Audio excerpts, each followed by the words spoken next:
Good to go. Welcome to the November edition of the TRRA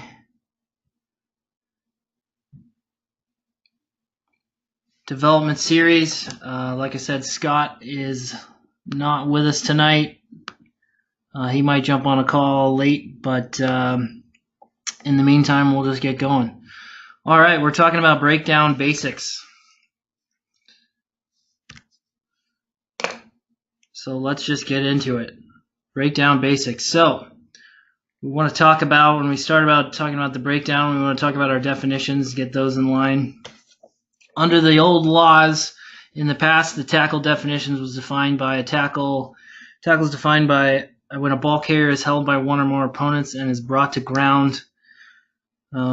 Tacklers were defined as players who hold the ball carrier and bring that player to ground and go to ground themselves.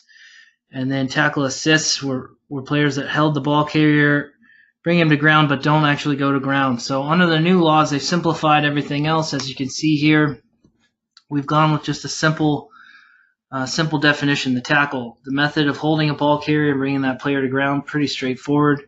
Tackle player, a ball carrier who is held and taken to ground by a tackler or tacklers.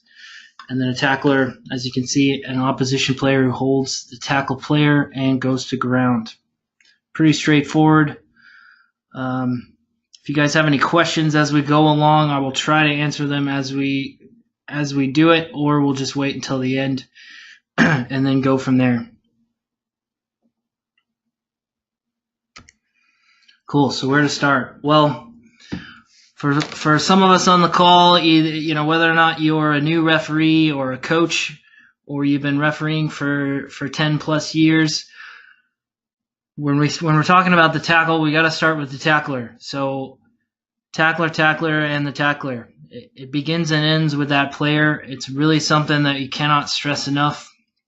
You have to focus on this one player. If you're going to take one thing away from tonight, it's going to be that you have to focus on the tackler.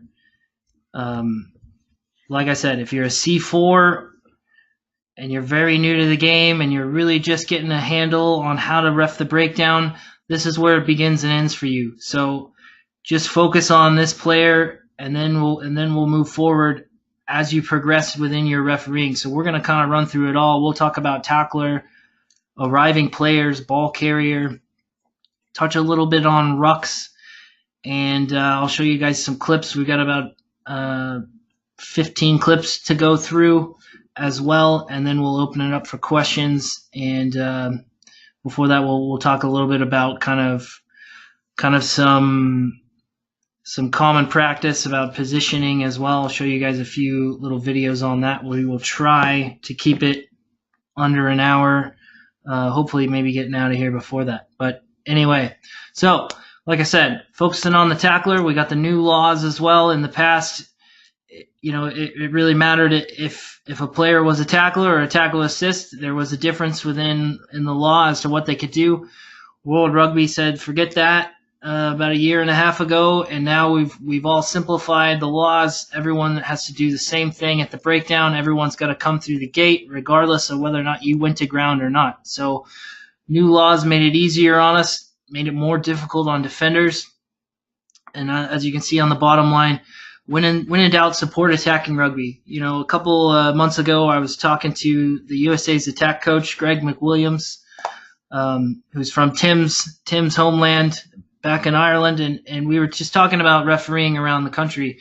And he said if every referee just went out there with the mindset that they want to support attacking rugby and get the game flowing and get the game moving, and let's create a spectacle, then we couldn't fail.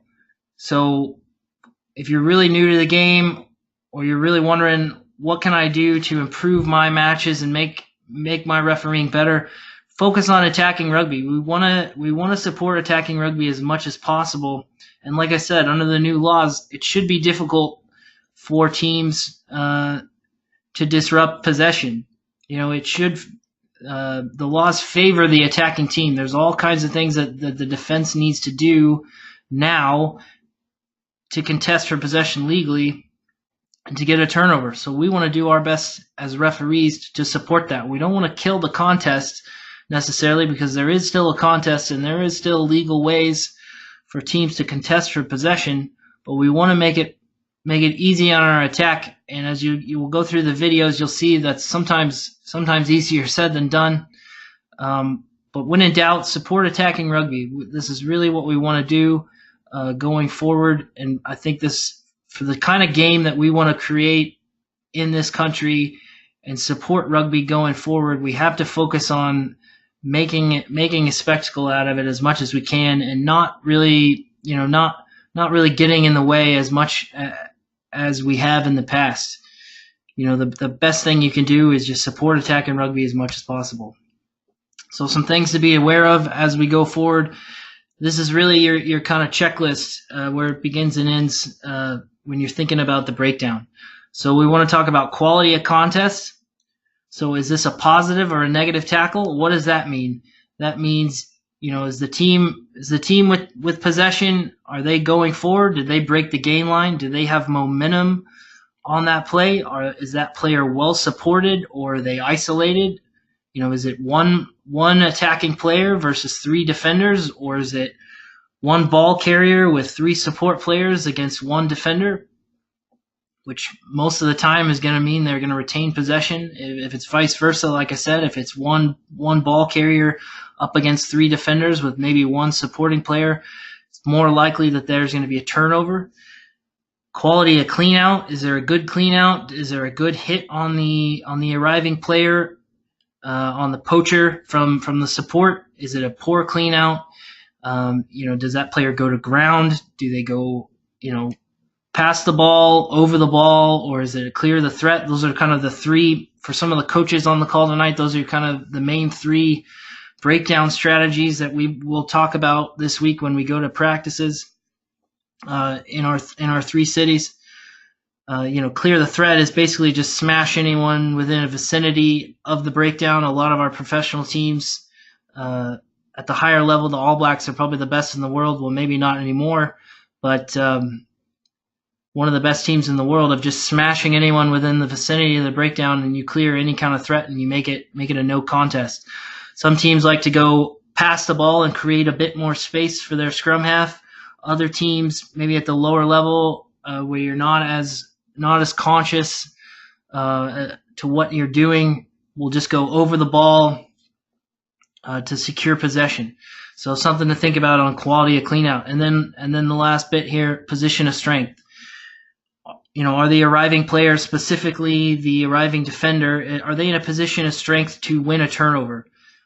In the past, we used to tick a box of survive the clean out. Well, I think going forward, we've kind of changed our mindset. If they're in a position of strength and it's a poor clean out and their hands are on the ball, then they should be rewarded.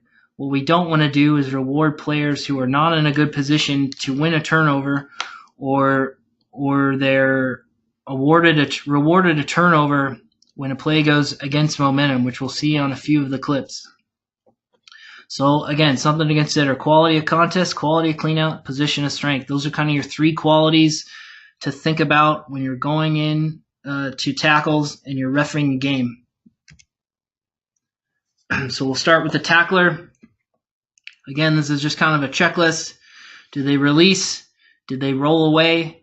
Did they play the ball from the correct side? So pretty clear. Like I said, if you're new to the game, you're new to refereeing, you're just starting out, this is kind of your main focus is going to be on this one player. When I was coming up as a referee, you used to focus on the tackle in a broad sense of the term. But as we talked about last month on the scrum call, we want to try to narrow it down to maybe one player or one little facet of the game. And I think if you want to get a handle on it, you start with the tackler and then go from there. So just making sure that once they hit the deck, that they do release, that they do roll away, and that means to the side, not into the scrum half. We'll go through this later in the slides. And then if they do want to contest for possession, like I said, under the new laws, they all have to come from the correct side. Arriving players, are they part of the tackle or are they not part of the tackle? Is it a situation where a player hits the deck and then has a poacher on them immediately, or is it a tackle assist situation where players are held and brought to ground, but the player stays on his feet and then tries to contest for possession? We still need to see releases from those players, but if they just arrived after the tackle was completed, then they're free to play the ball as they choose. Again, making sure they're coming from the correct side, they remain on their feet. This little bit under that speaks about materiality. Was it material? And I think we could kind of rope that into the whole aspect of the tackle. And then the last part here, are they in a position of strength? Are they in a good athletic position, to secure possession? Do they lift the ball up, or are they just going on the body and not actually playing the ball? Are they just on the ball to kill the ball, or are they on the ball to pick it up and play it and carry on with the game, or are they just making a negative action to kill possession? And then lastly, ball carrier, we got to focus on our definitions here. Like we said, is there a tackle? So do we have a tackle? Do we have a situation where a player was held and brought to ground, or do we have a situation where a player was hit and then they went to ground? Very big difference as to what the tackle or the ball carrier's rights can be in those situations, whether or not they can get up immediately, or they have an opportunity to release, place, and pass the ball. And then that middle part, are they isolated or are they well supported? So these are the things to consider around those three areas. And then we'll move into, here's the part about the gate. These next couple of slides are all in the game management guidelines that you hopefully got last week on the emails. So as we can see, our gate is pretty clearly defined. Direction of play, red has the ball. It's a fairly wide gate, so rather than a north and south tackle, so we have a situation where both players are fairly parallel to the in goal. So we have a pretty wide gate. So our two top positions start the beginning of the gate here, whichever's furthest to the goal line. So here's your first position, which is the red player's head. That's where the gate starts for blue, and then it goes all the way across to where the blue player's feet are, and then the red gate starting where the blue player's feet all the way across to where the red player's head is. Pretty clear. When you look at it on this diagram, as we all know, when we get on the field, it doesn't always look as clear, so cannot be as clearly defined in the game. But excuse me, hold on. But as we can tell, if you have an idea of what you're looking at when the players go to deck, then you'll have a good idea of how to make a decision whether or not the players come through the gate or they cut the corner. And again, this kind of has to do with field position and support and whatnot. We'll look at it a little bit later. There's a slide about side entry, and I was happy to provide you with some good and some not so good examples. Arriving players, as we can see here, we want the players to arrive up as much as we can. A ruck is formed when one player is on their feet over the ball, creating an offside line. As we know, under the new laws that came out about a year and a half ago, we call it it's kind of the anti-Italy law. So one player over their teammate does create a bit of an offside line. It's not necessarily straight ruck laws, but we do have to create some space based on that situation. And that's going to be defined by, again, whatever's the furthest, the northern point of the ball carrier or the ruck, and then the southern part of the ball carrier for their attacking offside line. So just something to think about. And then again, as we can see here, so we want players to arrive up and allow a bit of a contact for the opposition. We don't want players, as you can see on the bottom animation, where if a contest for possession comes in from the red player, a guy immediately goes to ground. Now you can have your hands on your teammate. that's fine. But again, as long as you're in a position, an athletic position of strength, where your head is up and your shoulders are up and you're allowing a bit of a hit, that's good. When you go to deck, when you're under pressure, that's what we want to avoid, and we want to get away from those situations. Arriving players, again, this is kind of a situation where a player is going over the ball to seal possession. We don't want them, to prevent a contest. A lot of times when you see contests prevented by teams going off their feet in this situation, the defense oftentimes has no option to contest but to either go from the side or try to step over players that are involved in a ruck, and it's going to put you in a really tough spot as a referee. So this is kind of a picture we want to look at to try to prevent, if you see something like this and it's a material effect where again, a team, we don't want to read minds whether or not a team would have contested for possession or not. We just want to make sure they have an opportunity. But we want to prevent teams from arriving in this position. So if you get out in the beginning of a match and you have a team, you see this a few times where a team is going to ground like this, you might want to manage this or manage it with the whistle. So it's a situation where you could tell somebody, you could tell players to arrive up as the game goes along. Hopefully it goes away. Otherwise, you're going to let this linger and then go through the game. And eventually, like I said, you might have some problems where teams will get frustrated if they actually are trying to contest and they have no other option but to go from the side or to step over these players. Here's a bit of a look at as when players go past the ball to kind of create a little bit more space. This is perfectly fine. They're in a reasonable position. They're not too far over the ball carrier. There are still players under them. We don't want them to take up space anywhere further beyond this position. But again, keeping their head up, head and shoulders up. They're allowing a contact area from the opposition. They're not sealing. Their hands aren't on the ground. They're in a good athletic position of strength and allowing a contest. This is exactly the picture we want to see. Like we said last month when we talked about scrums, same thing, same concept when it comes to the breakdown. We want to see good pictures. We want to see positive actions by the teams, and we want to see a contest. Like I said, it is supposed to be more difficult for the defense to contest for possession, but that doesn't mean we let the attack, take liberties. And then this is the picture that we're talking about, where a team goes too far past the ruck. So something we don't want to see, in situations through the game where you might see players at the higher level where they go through this, where they try to flood the breakdown. We want to try to manage out of this if possible, but they are taking up space, and if it does become a problem from the opposition, this is a penalizable offense. We want players to be over the ball carrier, but not too far past.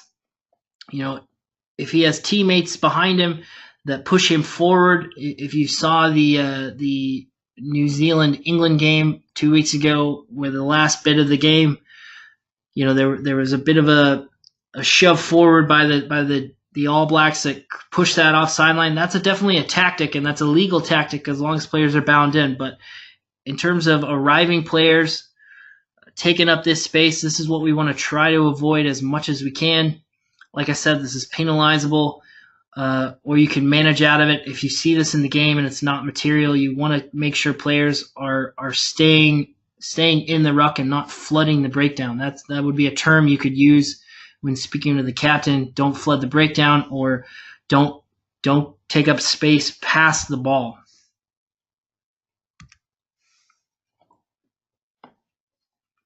Next slide here is about arriving players. Oftentimes you will see players go off their feet. I'm not going to sit here and tell you that all players in a breakdown need to remain on their feet, because if you watch rugby at all, ever, you're very unlikely to see a breakdown where players are all on their feet. It just doesn't happen. We want players to be on their feet as much as they can, but in situations like this where you're going for low cleanouts, this is something that is just unavoidable. So the red player here has to put himself in a low position to clear the tackler who's attempting to roll, or maybe he's not attempting to roll. So he's got to put himself in a low position, and he's ended up on the ground. This is a positive action that we want to encourage. This isn't something that we want to go looking for and say, okay, he's off his feet, so I need to penalize the red team. No, he's trying to create space for his team and create quick ball. His teammates come in and covered up the ball and secured possession. So this is a positive action. This isn't like the slide a little bit further right here, where a guy's just come in and sealed for no reason. So he's trying to create some continuity for his team, retain possession, and keep things rolling. So nothing wrong with this action. Again, players are going to end up off their feet. It's just part of the game. We want to avoid it as much as possible in situations where teams are under pressure or teams go off their feet to secure possession or to delay, quick recycle, things like that. But in situations where players are clearing out potential threats or potential tacklers or any opponent like that, this is what we want to look at, and this is a positive action, like I said, and we're all good with this. So one of our cleanouts, one of our techniques around cleanouts is something called the gator roll or saddle roll, as it's been referred to. Perfectly fine with it. Oftentimes you see it in a situation where an arriving defender puts themselves in a decent position to contest for possession. However, their head or their upper body is sometimes lower than their hips, and an attacking support player almost has no option but to remove them by taking them around the body and rolling them off to the side. Now, we don't want them to pick up a player. We just want them to roll them to the side, basically in a ruck kind of situation. We also don't want them to be taking players around the head or neck area. Something to look out for in the future. I can't say I've ever actually had to call this in a game, but it is something to look out for. If you watch sevens on the international circuit, you do see it a little bit more often in some of those breakdowns. If you're an AR as well, this is something that you could also assist the referee on in the future. But again, just something to look out for. Here's an example of a perfectly legal gator roll. Stipping is Wadden, makes great yardage. Does the flanker. Now Canada, so go for. So pretty easy there. It takes him around the upper body or around the midsection. Like I said, this is usually in a situation where an arriving player for the defense, a poacher or a fetcher, however you want to call it, puts themselves lower than a height that the support player can clean them out without going off their feet. So there's got really no option, and that's all legal, and that's fine. However, they want to contest for possession, so they put the support player in a situation where they have no option but to either concede possession or attempt this gator roll. So perfectly fine with this. The black team keeps possession and play carries on. So we'll get into some of these videos shortly, and then lastly, high school. This is a USA rugby law specifically towards high school or youth. So tackle players may not position their body over the ball and push the ball back between their legs to retain possession. This is dangerous play. This is just for high school and youth rugby. Sanction of this would be a penalty kick. But more importantly, the bottom section here, if a player falls in a position where they could potentially be injured, the referee should stop play immediately and award a scrum to the team in possession. So if you see this go down like this and a player is tackled or put themselves in a spot where they have really no option but to play the squeeze ball, you have the option as a referee to blow the whistle immediately, award the scrum, and say, we're not going to do this. No squeeze ball. This is dangerous play. Explain it to them however you want. I've never really had this situation in a game, but again, blow the whistle immediately, scrum down to blue. Do not squeeze ball. Do not put yourself in a vertical position. Hopefully all of our high school coaches, if we have any listening tonight, know this. They should. This isn't necessarily a new rule. This has been around since I've started refereeing. It's just a safety issue. It's very dangerous. At the higher level, you'll see it, but but there's nothing we can really do about it. But at the lower level with kids of various shapes and sizes, we want to be really cautious about how we allow players to contest in the breakdown, because again, our priority is definitely going to be safety throughout the whole game. And that, a lot of times we think about that in terms of the scrum or in terms of high tackle, but that also really includes the breakdown as well. We have to watch out for situations like this where players are on the ground, their heads are in a position where they're not really protected. Players could fall on them. You have all kinds of problems in that area. So again, if you see this in a game, if you can get to a point where you can call it before it ever really happens, blow the whistle and go for a scrum. A lot of times you might see a ball carrier in a high school game go down in a spot like this, and then they quickly shift their body to put them in a normal kind of east-west position to where they're putting the ball, placing the ball normally. Give that a second. Let's not go out there and necessarily be looking for this, but if it does happen, this is kind of what you need to do with it.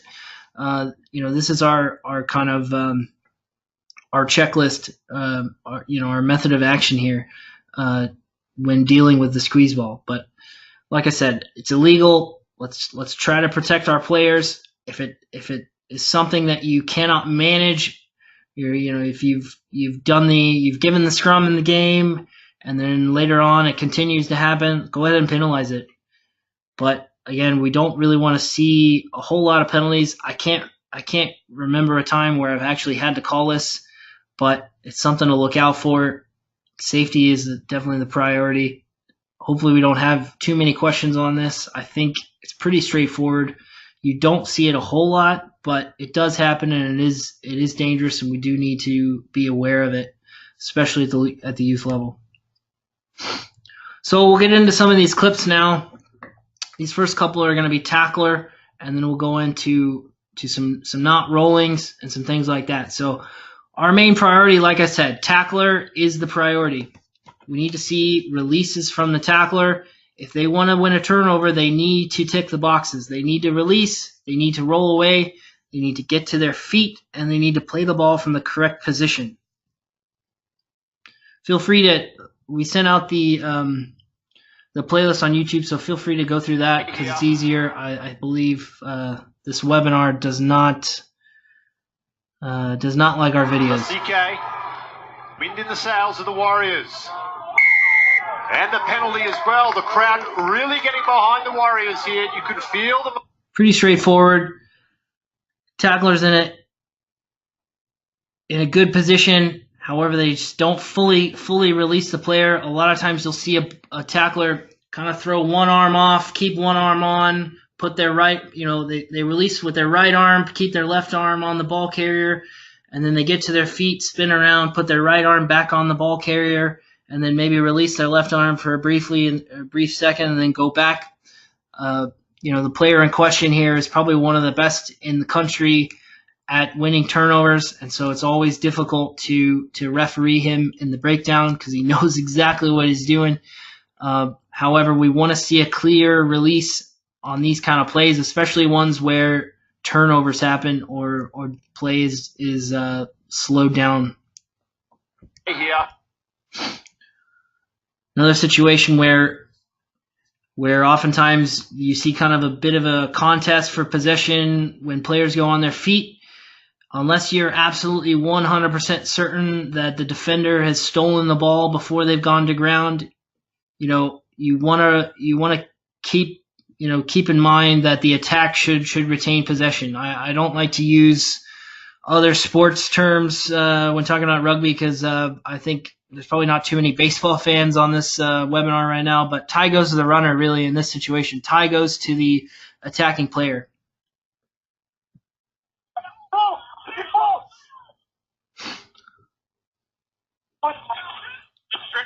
So no daylight, and then you hear the assistant referee come in with the call. So the players go to ground. You see we have a tackle in this situation. They're on their feet, and then they go to ground, and then when the player rolls over, that somehow the defender has the ball. This is your trigger as a referee. How did he get the ball?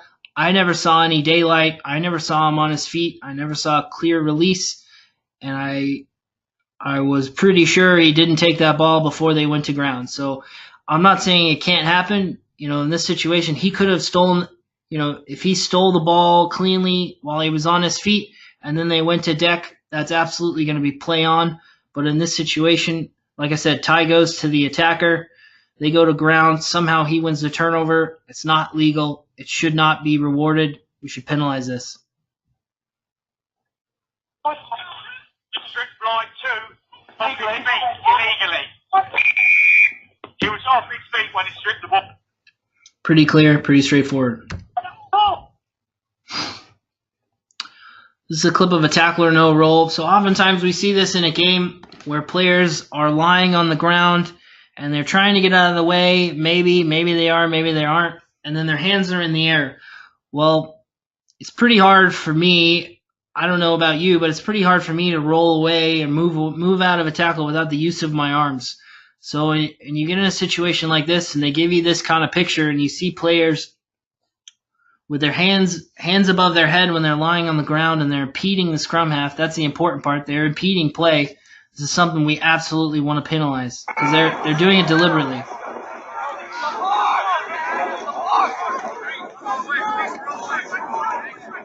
Hands are above his head. He's basically having a nice little lie down. It's not a beach. He's got to get out of there. I mean, you just watch the clip, how difficult he's made it on this scrum half to try to dig the ball out. I mean, if I was a blue team's coach, I would wonder why that player is there. If the player is not on the ground in the way, they'd have quick balls. But he's decided to not roll away.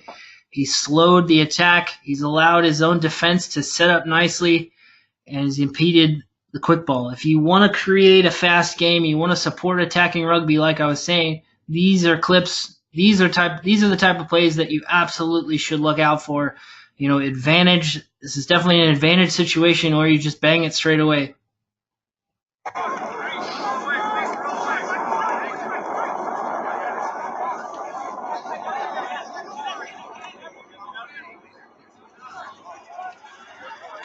I mean, it is possible for situations like that where a player just gets trapped and they have nowhere to go, and you might want to manage out of it, and that's fine. Sometimes slow ball is just going to happen, but in the middle of the field like that, in a game like this, sometimes at the high school level, it's better to just err on the side of supporting attacking rugby. Speaking of not rolling away, this is kind of this is a two-part clip about creating standards. So, like I said, if a player's not rolling away and they're rolling into the scrum half or they're impeding the scrum half, those are times when we want to penalize it. If it's situations where a player is trying everything they can to get out of the way, then let's go ahead and allow it to play on when we can.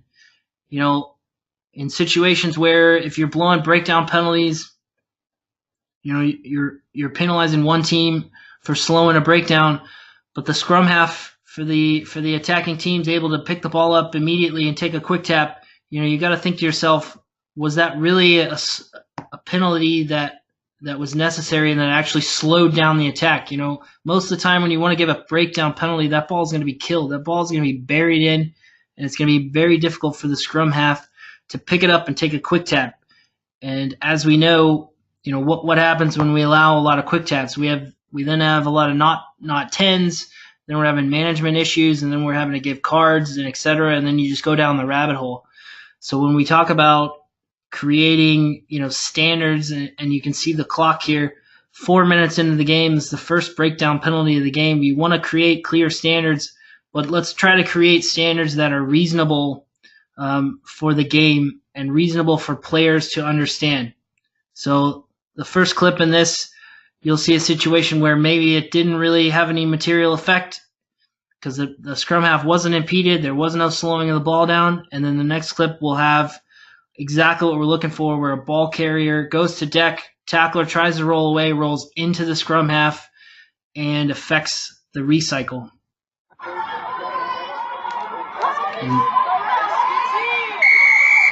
Get out faster.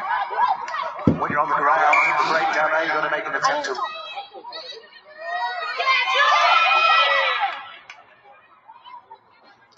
So like I said, Sir. Like we said, rolling into the scrum half, affecting play versus in this situation where we have the tackler is well clear of the breakdown. It's not something we want to try to penalize. They've done pretty much anything they can to get themselves out of the way. So think of yourself as a player in this situation. What could that player do? Could they do anything more to get out of the way? I mean, they've pretty much done everything they can to get out and be clear of the contact area, and you can kind of see that reaction from the player as to they're a bit confused as to why they were penalized. And then, like we said, tackler in this situation chooses to roll back into the arriving attack and impede the scrum half. Now, sometimes you'll see scrum halves maybe do a little bit of an acting job to milk a bit of a penalty, but I'd say this is a pretty legit situation and is correctly penalized. This is a clear standard that teams can follow. They know they need to roll to the side or back to their side of the tackle. They know under no circumstances are you supposed to roll back into the scrum half. Pretty straightforward, well spotted.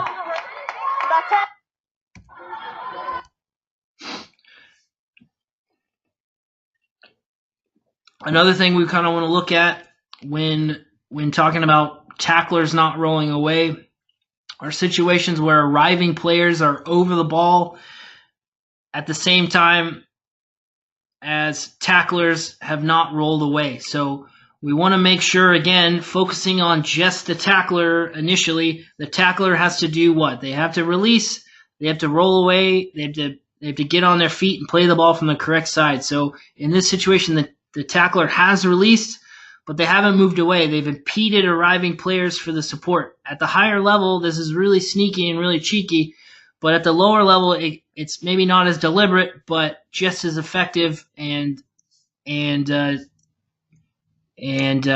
just as helpful for a team to get a turnover. So we want to make sure they clear the breakdown. If we're going to reward the defense, like I said, it should be harder for the defense to win a turnover. So we want to make sure tacklers clear out of the way, are not impeding any arriving players. They're not they're not hurting the clean out, the quality of the clean out at all. So like I said, quality of contest, quality of clean out, position of strength. The contest here should favor the green team. The black player gets in over the ball. It's a 2-on-1 situation, but because the number 12, the tackler hasn't rolled away, he's impeded the clean out, and he's made it more difficult on the green player to support his teammates. When that tackle happens, you want to get over the ball and come from your side. You can see Nate Sylvia right there. Khalifi. Really an easy decision, should be penalized. Like I said, you want to make it more difficult on the defense. They still have, we still want to give them an opportunity to win possession, but they have to do it the right way.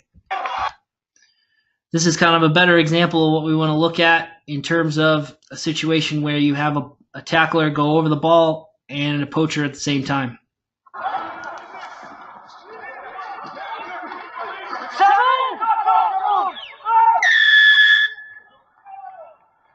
The 20-minute quarters, but of course just the usual laws apply. We're not going to stop when penalty. So that's kind of a more clear situation of this is how we want to penalize it. We don't want to reward negative play. Like I said, clean. If they want a turnover, that's got to be a clean turnover.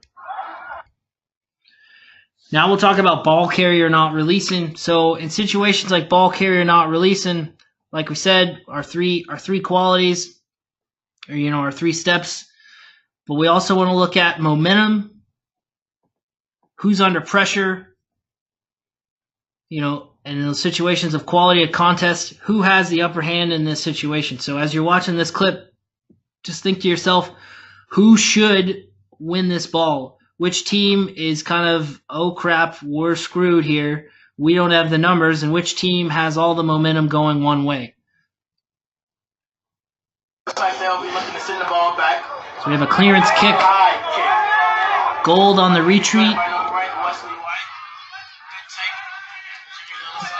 It's a 2-on-1 situation where they're under pressure, immediately over the ball, and are correctly rewarded. Those are kind of calls where you're going to get a lot more buy-in from the crowd because momentum's going one way. Teams that, like I said, they're under pressure. Players get in over a position of strength. They're in a good spot. You don't necessarily need to be as technically accurate in situations where momentum is going your way. Like I said, we do want to make it more difficult on defense, but if momentum favors them in that kind of play, then we want to reward them when possible. Pretty clear on this. On clearance kicks, you'll see this a lot on players that get isolated alone, or in situations where what's called a negative tackle, where they're driven behind their own gain line. So we go to ground. As you can see here, we got two players over the ball. The tackler is moving away, and then we have one gold player in support. So based on this outcome and just the momentum of the black team, they should be rewarded. Ball doesn't come out easily. Easy penalty.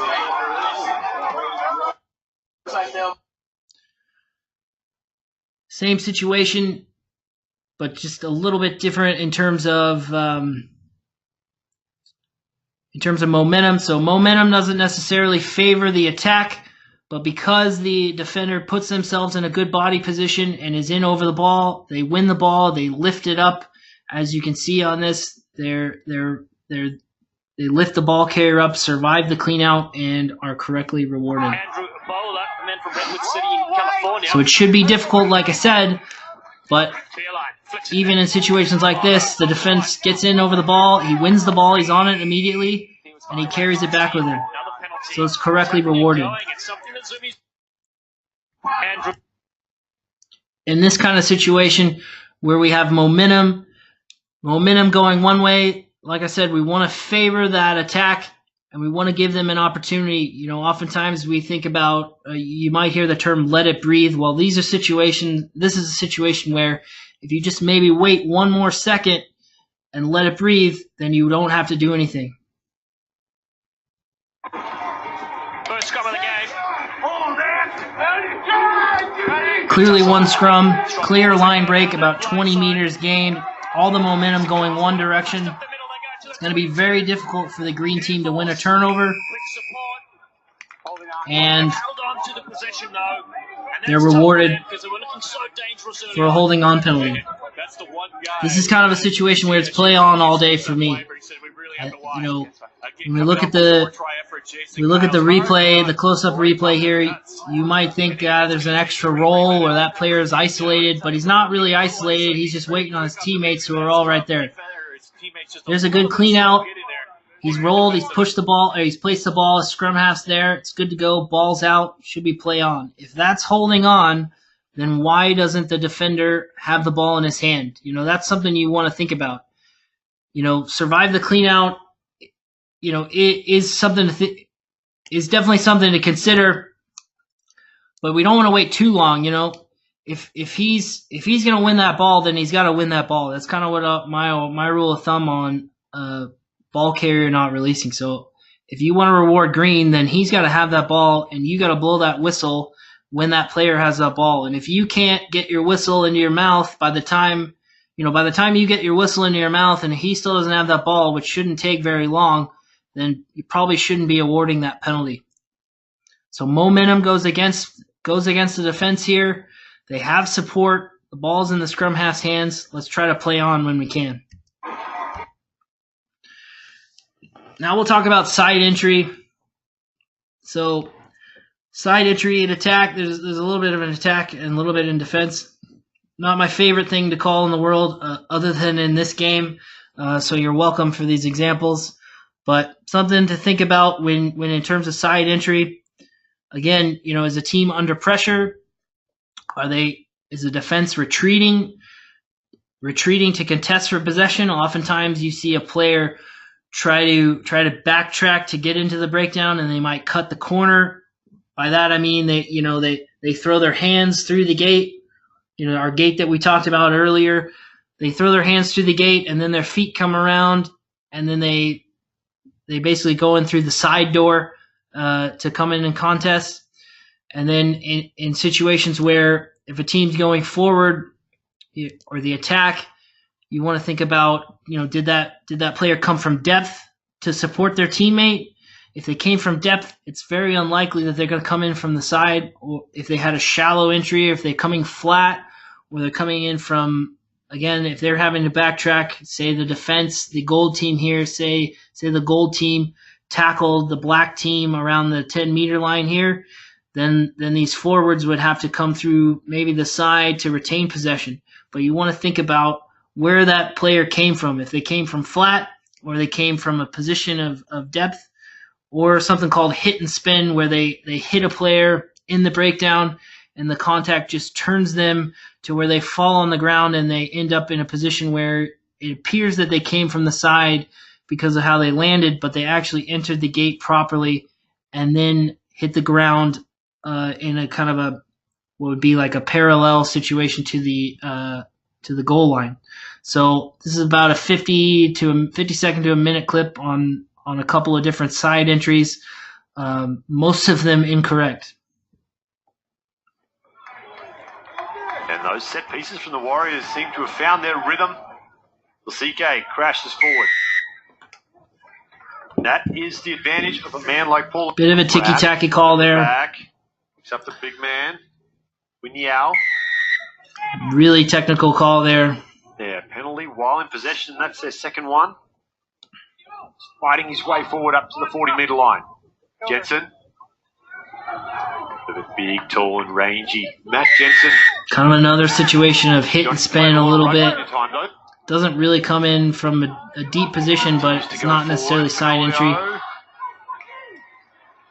Same thing. Still going in the penalty and possession. Oh, great for the Warriors. Based on the contact, it does appear that he comes from the side, but he actually does come through the front. And then the final penalty of the game. Another pick and go. They're close. The Archibald looks for the steal, can't get it. On the ground, Morad. Penalty against the Warriors. So 1 out of 5, I guess, on that one. But again, we want to try to support as much attacking rugby as we can. We don't want to be too technical. We don't want to be overly technical in terms of the breakdown. We have to be accurate. But you gotta think about who has the upper hand on this play, or if I don't blow the whistle for maybe one more second, do I really need to do anything? So let it breathe is a situation where it can benefit you tremendously. Now the last penalty of the game is pretty unavoidable.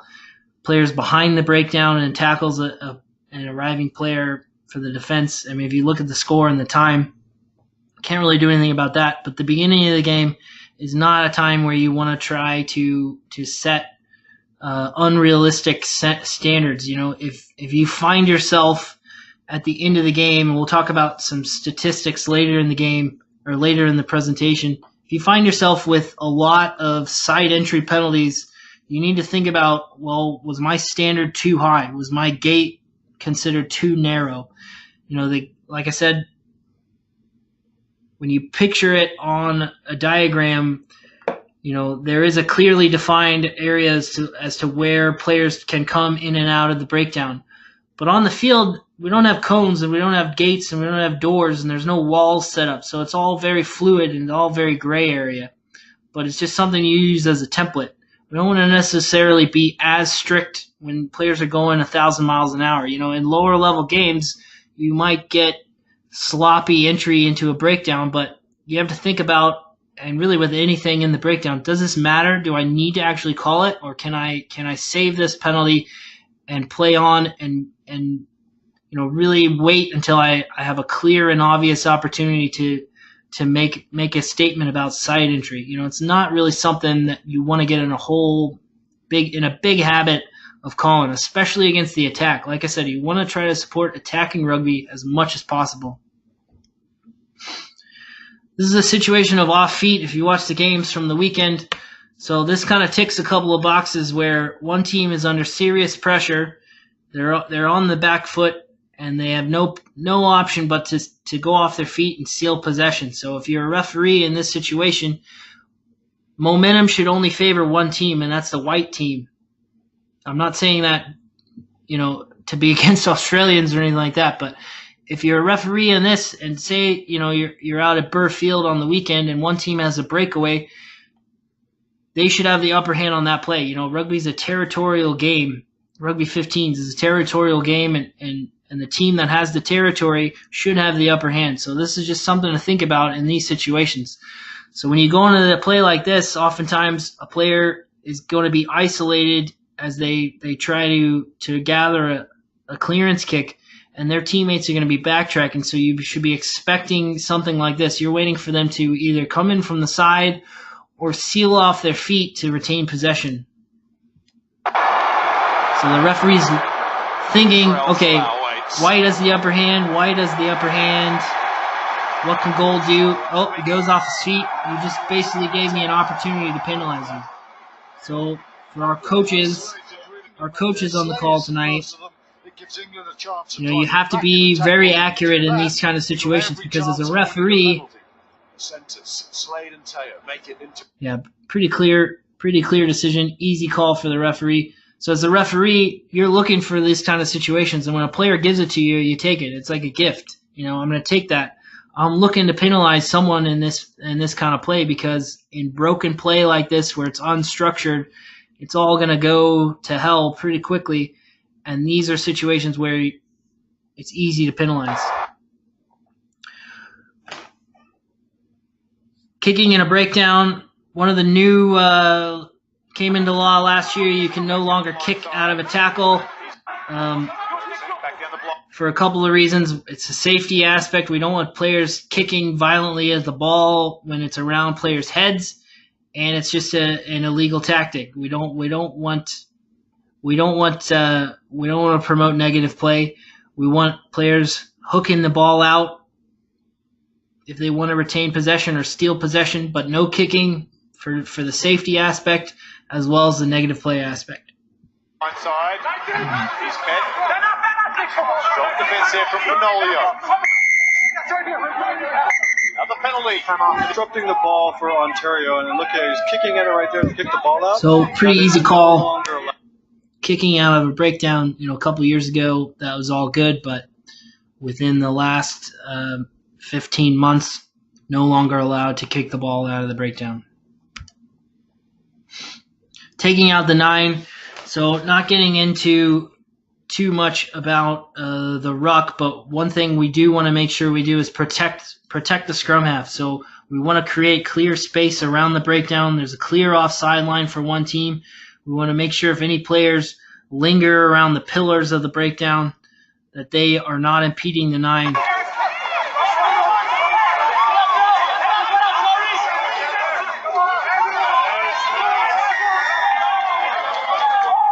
Clear ruck. Debatable as to when that ball is out, but like I said, erring on the side of caution, supporting attacking rugby. He's offside. He was never technically onside, and he's taken out the 9. Anytime in a breakdown where you see a 9 tackled, and that could be an actual scrum half or a player in the halfback position, they're tackled before they have a chance to get the ball out of the breakdown. You want to penalize that as much as you can. If players want to come in and they want to contest possession, they need to ruck over and come through the breakdown and ruck that player out. There's nothing illegal about rucking, but we don't want players tackling opposition players in the halfback spot. So when we get it wrong, well, we get it wrong when we don't see the whole picture.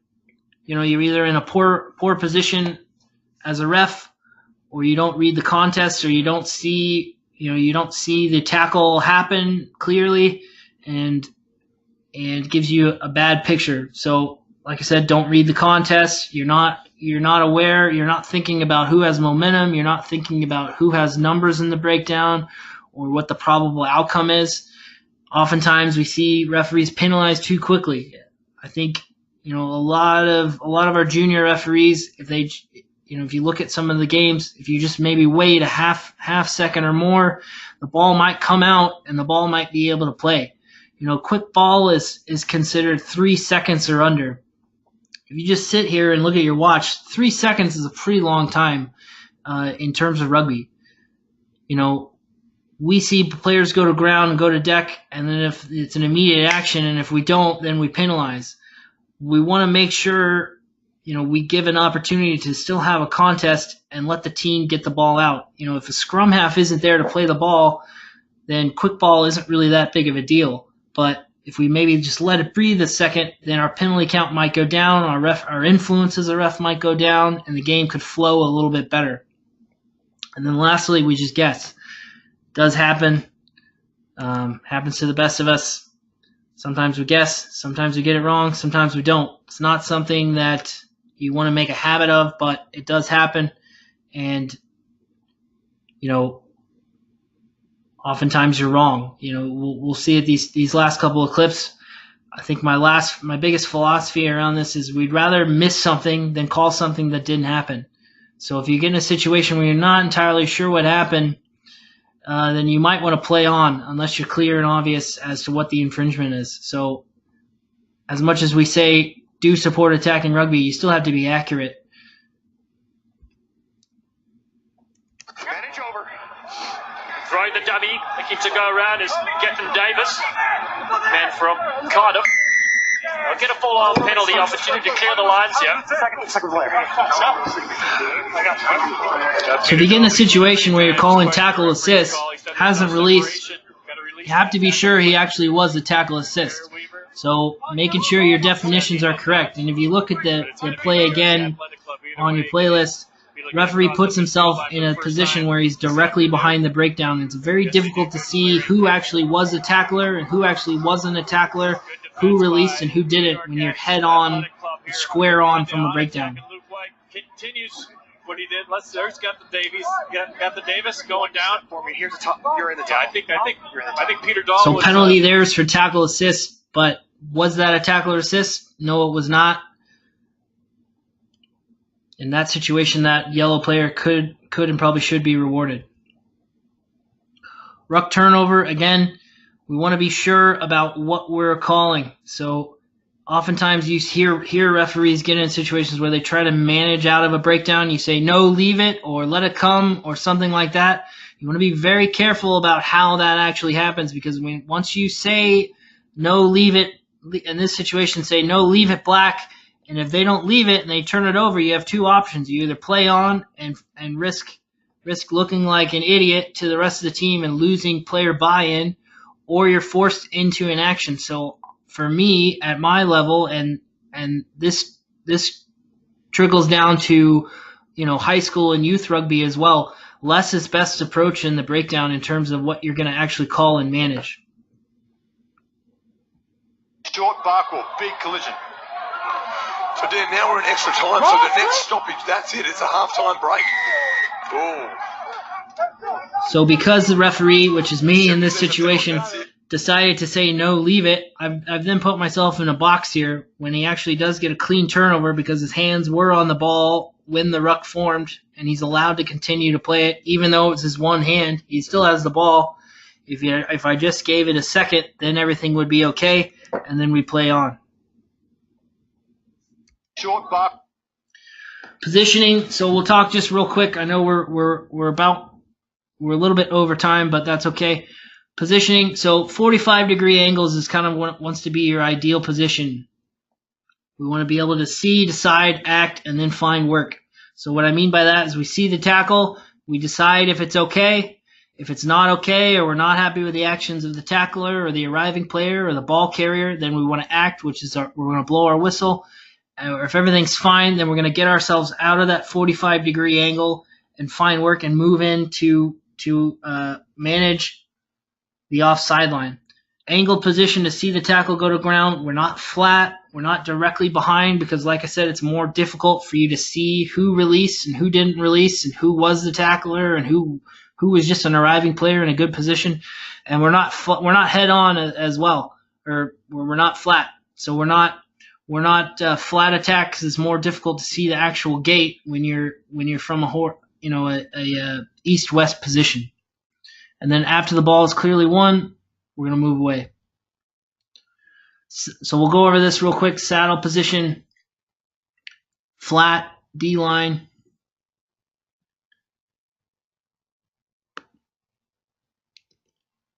Let's see if I can do this.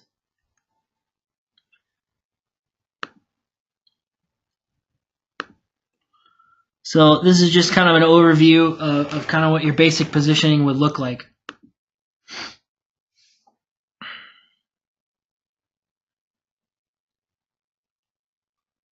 Following this video, we have a kickoff.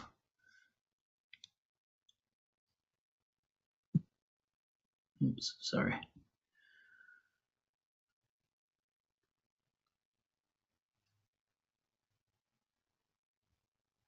We have the kickoff, so the referee would probably put themselves somewhere in this area, 45-degree angle to see the actual breakdown, and then once they're okay with it, then they would move to kind of a more of a flat attack to adjudicate the offside line, go with kind of a spin approach, and then follow play as it goes down. There is no referee on this, so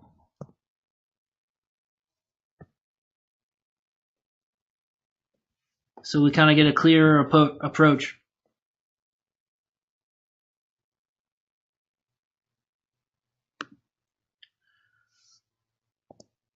So you're coming from a position where you're originally over here, and then you're running away, and then the breakdown comes here. Then you would take up something called the saddle position. And what I mean by saddle is I mean right behind the scrum half. So we have the scrum half right here. What we don't want you to do is put yourself somewhere in this area. So we don't want to be too far away because we give ourselves up to the offside line. If you think about what players on defense are looking at, all of these players are probably looking in here at the referee who is right behind the scrum half because they're looking at the scrum half to see when the ball's out. So if you put yourself behind the scrum half, you're in a much better position in the saddle to influence offside. Saddle's probably the safest position on the field for a junior referee or at a higher level. So nothing wrong with taking up this position. I think sometimes people talk about positioning, and positioning is a very funny thing. There's all kinds of ways to do it. Some are good, some are bad. You give yourself up in certain areas, and then some areas can be a lot better. So think about what you want to do in these situations.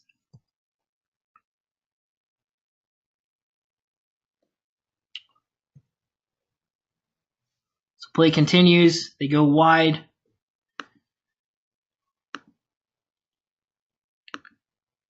And then you're coming in from a position where you were over here, and then play's gone wide, so you're eventually going to run a flat attack and then probably put yourself somewhere around here, 45-degree angle to adjudicate whether or not there is a breakdown contest, and then put yourself somewhere in the flat attack approach, and then spinning with the pass, and then carrying on somewhere in this area to again be right behind the scrum half. If they go left, which is open field, then you're free to run, or if they go back to the short side, then you're in a good position. Main thing really with this is you're out of the way, and it gives you an option whether or not the play goes one way or another. So right behind him, out of the way. You're not in the passing lane. You're not in anywhere here or anywhere here. You didn't overrun the play. This is kind of like a no man's land area where you're a little bit too far away from the defense, which is kind of your safety net. As the defense comes up, then you could step behind them. And if you're in the no man's area, the attackers are coming at you. So you want to try to avoid that as much as possible.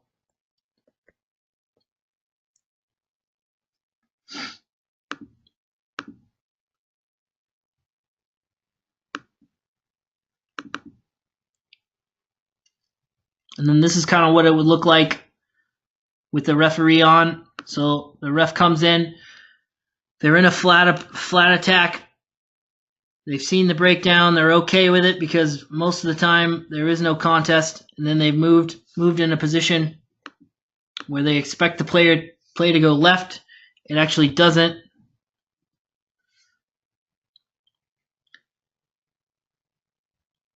doesn't go left, it goes right, so they have to come around, come into a flat approach, and then if there's a breakdown, they can move up. If the play goes wide, then they continue on. If a player breaks the line, then they would run in and then run with play.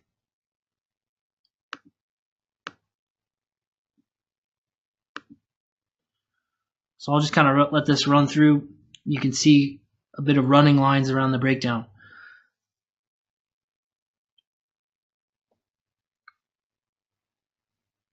So kind of ticks that 45 degree box, and then goes into the saddle. And then again, if we have a situation where there is a breakdown, then the ref comes in and is able to run. So flat approach, then moves around. So just making sure and being conscious of your 45 degree angles is really what the idea is around it during regular play. And then here we look at some basic in-goal positioning, where you put yourself, here's the goal line. Initially you put yourself at an angle. Once the ball is 1, then put yourself in spot 2. So if there's a play to your side, then you would back up into number 3. Or if a team was to pick and go to the left side, then you could run all the way over to position 4 to award the try. Excuse me. The main reason for this kind of positioning is you want to put yourself in goal around the goal line to be there to award the try. The one thing you want to be really conscious of is where's the ball and where's the goal line. So you're in situations like this where a team would pick and go a lot around the goal line, you'd find yourself moving a lot from position 1 and 2. So you go into position 1, you're here, then you're checking back and forth, you're here, you're looking back, then you're going. So you're basically just running the whole time.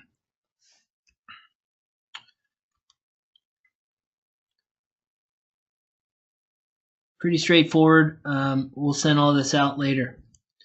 So yeah, one of the questions we kind of get, I'll try to wrap this up quickly, is how do I have less penalties? Well, clear and high standards from the get-go is the best route, but you want to be realistic. You don't want to have unrealistic standards that teams can't comply to. You know, if your standards are too high for that game, then you really need to be aware of what you're actually trying to do. And then if you're over-managing the game, you know, you're speaking too much, there's too much words coming out of your mouth, players are going to tune you out, and your communication is not going to be very effective. You know, again, thinking about, do I need to actually penalize this? Trying to let it breathe if possible. And then, every now and then an unplayable might not be the worst thing in the world. You know, if the ball's on the deck, players are all over it, and you're not really sure who to penalize, or there's not a clear and obvious infringement, then an unplayable might be the best thing. Or if you're in a situation where you've told a team that you put yourself in a spot with a high number of penalties and you said next one's a card and it's not a clear and obvious infringement, an unplayable might not be the worst thing in the world. So just looking at a penalty count total for the game, this is on paper. 20 penalties is essentially your gold standard. So 10 each. Typically out of a breakdown, you're going to have about 12 of those 20 penalties is going to be associated with the breakdown in total. So that's tackle and ruck as well. So side entry, hands in, stuff like that. So if you think about it from here, 12 penalties for a whole game, that's 6 apiece. That's 6.5. That's 3 per team. So when you talk about counting penalties, I think anybody on this call can probably count to 3. So 3 is essentially your number, and that's just something to shoot for. Sometimes you might have 4, sometimes you might have 5. It's going to happen, but 3 penalties, and typically these are going to be penalties where it's on defense and a team's under pressure. That's really the standard that you're trying to look at, and that's how you think about on paper how to get that penalty count down, which is what we want to do, and we want to have minimal influence in a game. We want to set clear standards, and we want to create good game and have control, but we don't want to over penalize. Like I said, if you're having too many penalties in one area, one of the first things you could probably look at is, was your standard too high? Oftentimes in a game of rugby, you're going to have between 100 and 200 breakdowns, and 12 penalties out of 100 to 200 breakdowns, that's about 12 to 6%. So, you're talking about anywhere between 80 to 190 or 180 breakdowns where you didn't really have to do anything. And, based on position in the field and stuff like that. So really something to think about going forward. And just on paper, in terms of how you might stay out of the game. Okay, we'll try to get into some questions. What about the attacking team? Good question from Caesar. What about the attacking team holding the defense in the breakdown? Really good question. Something you could see for teams that are trying to, create a bit of space. Something you just need to be aware of and be conscious of. It's a tactic. At a certain level, it is a tactic and something you need to enforce. It's just a management situation. Same thing with preventing someone from rolling away. Oftentimes if a player gets trapped in, unplayable might not be the worst thing in the world. It's just something that you have to be aware of and show a little bit of empathy.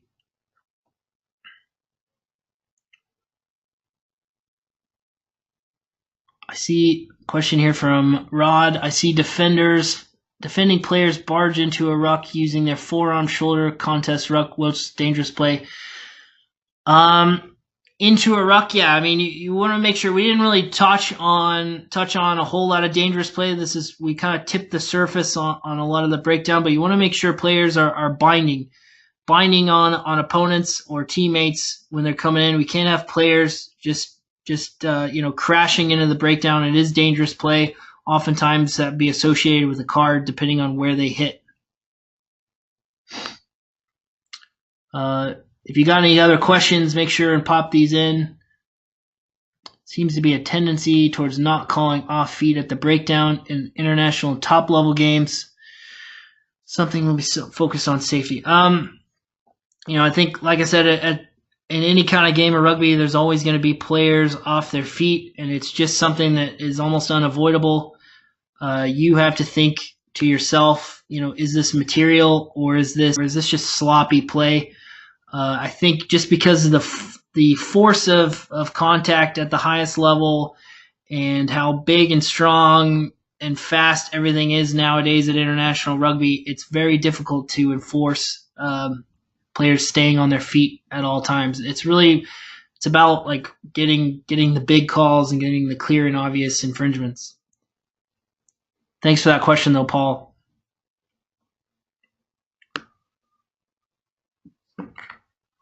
Okay, I think sorry